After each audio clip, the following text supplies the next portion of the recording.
I didn't even know what a director was when I was growing up, but I always loved movies, and I knew I wanted to work in movies. And eventually I went to film school.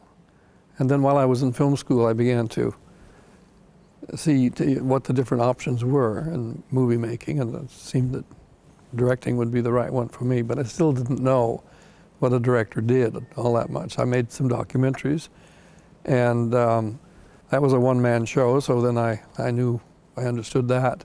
But I didn't really know what a director has to do until we made our first feature in India, The Householder.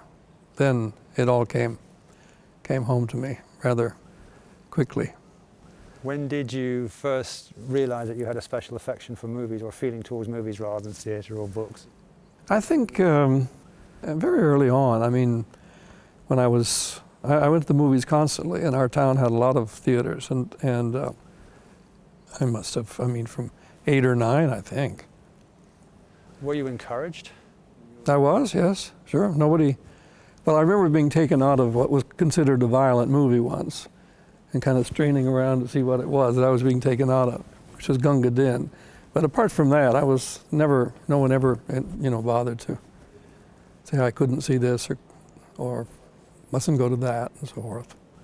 Because we're talking what sort of 40s, late 40s, early 50s? It was late 30s, that would have been, or even mid 30s.